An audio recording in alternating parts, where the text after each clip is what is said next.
and they literally give you bullet points. Yes, they have like the links to them, but that Okay, so I can't find it. Essentially, the South Park episode was they made like a it was like a human iPhone or something like that. It was a human iPhone or a human iPad or something like that. Not the humans, the I sent a human, not that one. It was like a whole bunch of marketers just like that. They're sitting across the table and they made this like human iPad robot.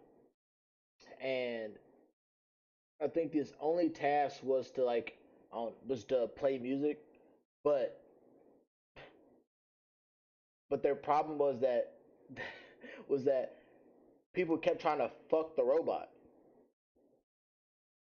because they didn't have a vagina. They would stick their dick in like the charging hole or something like that, but it would like rip their dick off, and so they'd get lawsuits from that. But essentially, I was trying to say that would be the problem if they had if they make the AI robot humans and shit like that. that wasn't me searching for these I'm sorry cited I couldn't find the sources. You see video how because I all wanted of to this show was y'all. found in seconds? Like literally seconds. They gathered 25 plus different websites to get all the information that I needed for the best fashion schools in the entire world.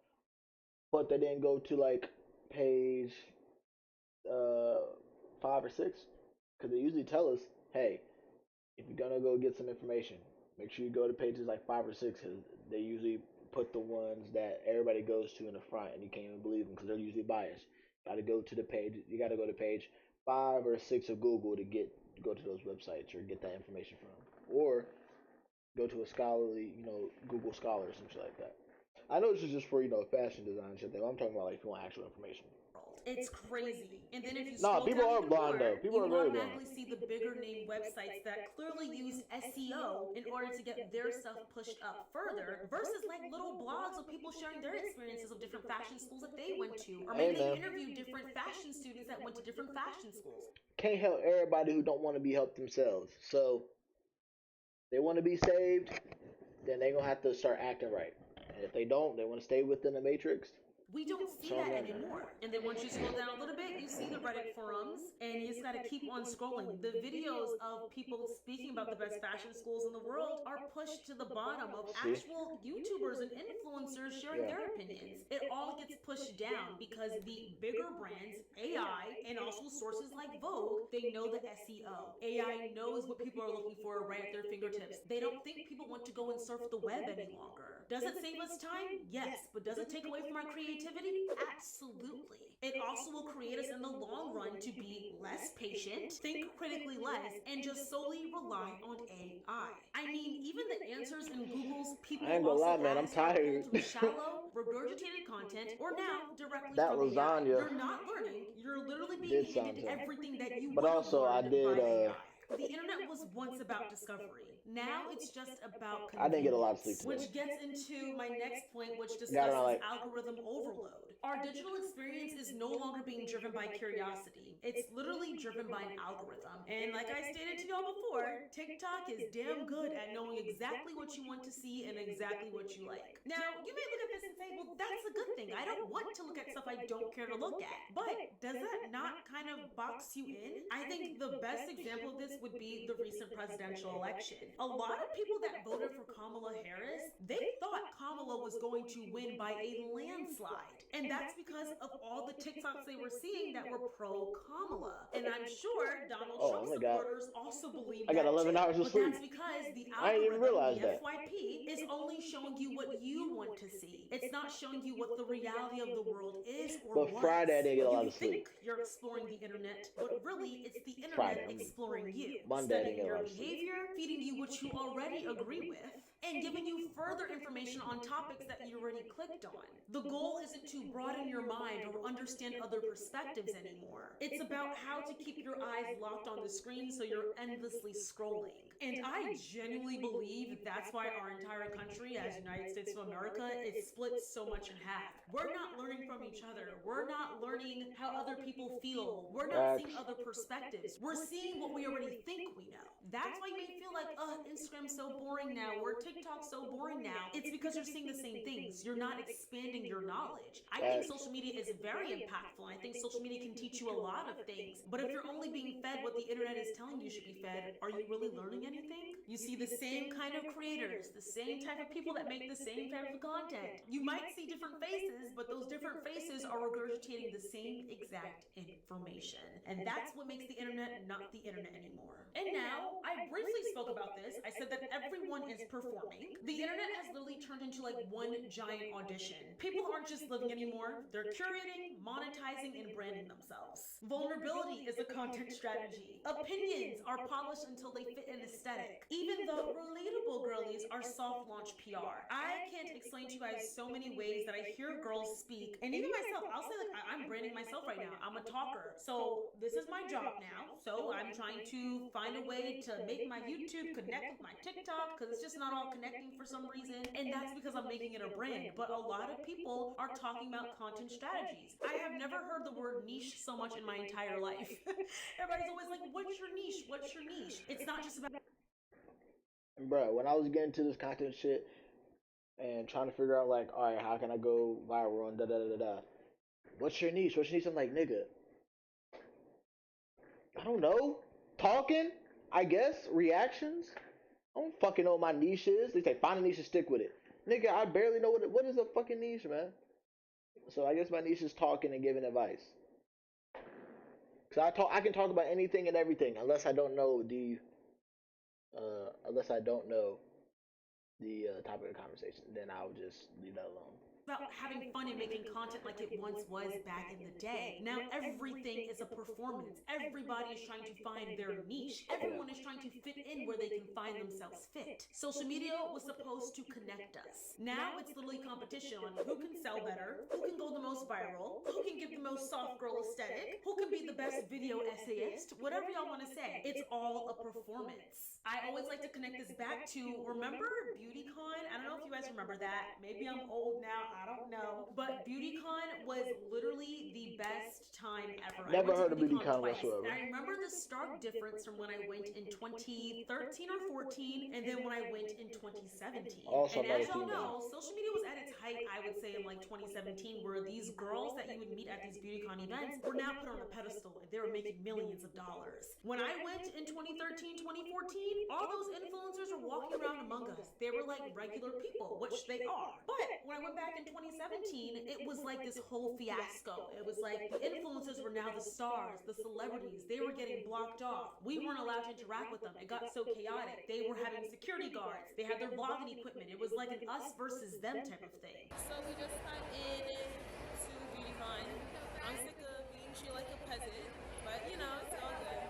But what made influencing so relatable and so lovely when it first started was that these people felt like your friends, and they were kind of like your friends, but it was in a healthy way. But once you start putting these influencers on a pedestal where you're blocking people off and you're not allowing them to speak to them, and I understand safety, but it definitely showed how different social media had slowly become and the death of what the initial intention of an influencer was, aka the death of the internet. Hey, when I get big, because I will, I'm trying to be like Charleston White, nigga. I don't need no fucking security. I can protect myself. I will have non-lethal weapons with me. And I'll be cool with you. We can have a good conversation. We'll be alright. Don't step over that line. Don't cross my boundaries. Respect my personal space. That's all I ask. Respect me and I'll respect you. I mean, even me, if you guys see me in person, I will always say hello to you. I promise I will. Every girl that has come up to me, She said that to me? No, she's talking to me? I ain't just want to say, if I come up to you, I don't just want to say hello. I want to have a conversation and get your number and take you out to do something fun or something. Always said hi to. It's mainly been women. And I don't think I'm better than anybody. I don't care how many subscribers I have. I am any other individual. And I think it's because it was my goal to formulate a community with the people that would support me. Even to this day, I have a few of you guys in my book club where we talk. You guys have my number. Like, I feel like, yes, I'm safe about it still, okay? Am I gonna be joining her book? No, I'm not doing that. I don't like reading books. I should get out of that too. I should start reading books. I will start reading books in my own time though. Don't worry about me, guys, I promise. But I still wanted to create that organic relationship that we once had back in the day that we no longer have anymore. The internet was about connecting with one another, understanding people from different backgrounds, different areas, different neighborhoods. But now it is all a performance of who is better than the next. And with that, the magic of the old internet was the rabbit hole. You'd start reading about astrology and end up on a 2006 blog post about shadow work and Mercury retrograde. You go on the Yeah, internet to that go going down the watch rabbit a hole is a makeup motherfucker. tutorial, then you end up watching 100 facts about a lion. Like, it was so fun. You literally would stumble upon something that you never thought you'd be interested in. However, nowadays that is dead Facts. due to curation, SEO, algorithms, and everybody trying to be one another. Before, the internet was our oyster. Is that what people say, like the world is your oyster? I think I'm saying this correctly. But the internet, you can always go on any website. But now we all go on like the same websites. We all go on Instagram, we all go on Twitter, TikTok, who am I missing? YouTube, and maybe Reddit. Those are the five big, I was gonna say the big three, the big five that we go on all the time. Versus before, we'd Facts. always be on like these random websites. You guys remember as kids, like your friends would tell you, like, oh my god, play this game, play Go Girl games, or go on WeWorld, or go on Pop Tropica. There were so many different websites. And of I course, only our know about parents Pop and elders, Tropica maybe our teenage siblings, would go and on Cool different Math websites. There Games were so many different things to go on. But now and we Club all go on the Penguin same thing, and we're all being fed the and same the information. And it Wizarding might be 101. because those big five sources that we're constantly on, the majority are owned by one mega company. So they literally can show what they want to show, share what they want to share, and have us digest what Facts. they want us to digest. It is literally so dystopian, and a lot of us don't even realize it. And just to reconnect with parasocial relationships and fake community that we think we built, people are following influencers like they know them. They join fandoms. They feel like friend groups, but it's literally all built off of an illusion. You might feel close to your favorite creator, but you only know their edited, filtered, and posted life. Meanwhile, like I stated, some of these communities are partially fake with using bots. Fake engagement, fake replies, fake support. We're lonelier than ever now, especially if you want to reconnect it with these fake influencers that people are following thinking they're real influencers. But also, a lot of these people are selling a brand. They're not sharing who they really are from the inside out. And I'm I gonna get let it, this you don't go need to share through without every me pausing detail because of I've your been life. I pausing wholeheartedly get most of it. this But a lot shit. of This is a people aren't long showing video. who the I'm raw gonna and have an real of even them are longer because it's not selling. reaction. The algorithm very much so only pushes a very At certain least good kind of content, person. but And I I don't want noticed this it to a drag lot on. with TikTok. The fact that I have 200K, almost 300K, we're getting there, guys, on YouTube, and I have been stuck at like 50K on TikTok. It says a lot. I wholeheartedly believe TikTok pushes a very certain type of creator, Oh, especially within the niche that I'm in. I'm gonna start doing my talking I'm not videos rewinding more it. on TikTok and see how that does. But it's very clear to me that TikTok is like, this is who we're pushing and this is what's good enough. Or it might just be that everybody wants to be an influencer now because the recession is so bad and they see that these influencers are making all of this disposable income, so they want to be a part of that. And as I stated, not everybody is built to be an influencer, but you could be built to be it if you fake, fabricate, and lie your way up to the top.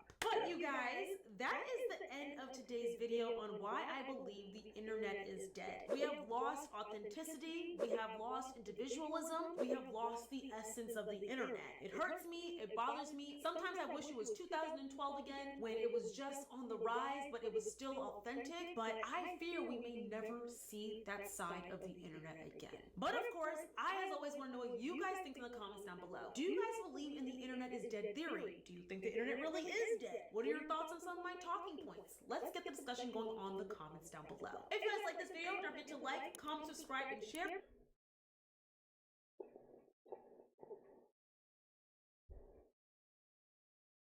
W video. I'm going to full screen just to say this about the video. Man, hey, if you're feeling lonely, you need to figure out why you're feeling so lonely on the inside and find ways to positively fill that void. Have time and enjoy time with yourself. I was trying to say make time for yourself and get that self love. You need that self love because once you find yourself, you're happy being by yourself. Not on no like I'm happy being by myself, so I'm just gonna stay away from everybody. No, no, no. You find happiness within yourself, build on that. So once you're happy by yourself, you don't have to feel like you need to depend on somebody else for your happiness. You'll be fulfilled regardless. So you ain't hanging out with your buddies, Cool. Really want to hang out with myself. I'm gonna do whatever I want to do. Da da da da. So yes, and then the thing I could say about content creation and shit like that, uh, with everybody doing the same thing, what makes it even better for me and for those who want to start it, if you start being authentic, people will see that and they'll gravitate towards that. Now, it's not a it's not gonna be a fast thing. It's not gonna be a fast thing. You're gonna have to grow. Like it's gonna take time. But people will start looking at you and watching your videos or watching your streams like, damn, this person is actually like that. This person is cool. Like I can be I can relate to him. And then once you start getting that traction and the fan base and your supporters grow, start collabing with other content creators. And then they can see, oh wait, this motherfucker's the same as he is on his YouTube and his stream. And like that, he doesn't change up. He's actually the same. Oh shit.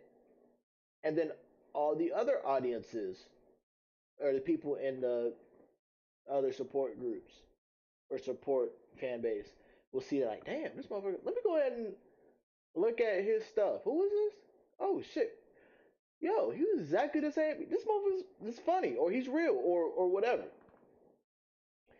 You cannot fake authenticity. You cannot fake being genuine. It's the biggest thing, man. So, you want to start this shit? Do it because you love it. Do it because, hey, you want to. But that was a good video.